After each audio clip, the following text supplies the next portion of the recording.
তো Pulsar 125 metre এটি অন্য একজন টেকনিশিয়ানের কাছ থেকে রিটার্ন হয়ে এসছে। তো সে বলেছে এটির বোর্ড ডিসপ্লে দুটিই খারাপ, রিপেয়ার হবে না। তো এবং মিটারটির উপরে ক্রস সাইন দিয়ে দিয়েছে।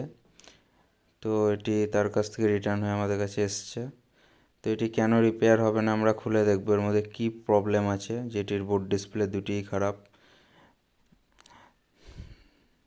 তো আমরা মিটারটি খুলে নিয়েছি।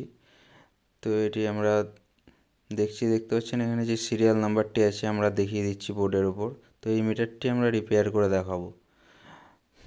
তো দেখতে পাচ্ছেন সিরিয়াল নাম্বার জুম করে দেখালাম আমরা, এবং এতে আমরা ক্রস সাইন দিয়ে দিচ্ছি যে এই মিটারটি আমরা রিপেয়ার করব। তো মিটারটি আমাদের অনেক টাইম লেগেছে রিপেয়ার করতে। তো এটি হার্ডলি অনেক প্রবলেম ছিল মিটারটি, সে কারণে রিপেয়ার হয়নি। তো আমরা এটি রিপেয়ার করে দিয়েছি এবং পাওয়ার কানেক্ট করছি অন করে দেখানোর জন্য। তো এটা 3টি এলইডি আমরা চেঞ্জ করেছি, হোয়াইট ছিল তো 3টে রেড দিয়েছি, দেখতে ভালো লাগবে এই কারণে। একটা হোয়াইট রেখেছি নিডলের সাইড। দেখতে পাচ্ছেন আমরা মিটারটি সাকসেসফুলি রিকভার করে দিয়েছি এবং ফ্রেমে লাগিয়ে দিলাম। তো এটিতে দেখতে পাচ্ছেন ওই মিটারটি ক্রস সাইন দেখালাম আমরা।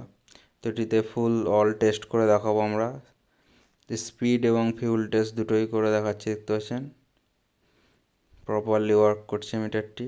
এরপর আমরা আরপিএম টেস্ট করে দেখাবো,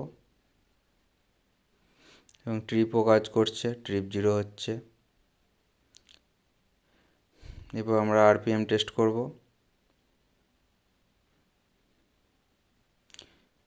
ফিউল সিগন্যালও দাঁড়িয়ে আছে, ফিউল সিগন্যাল ওয়ার্ক করছে দেখতে পাচ্ছেন, আরপিএমও ওয়ার্ক করছে।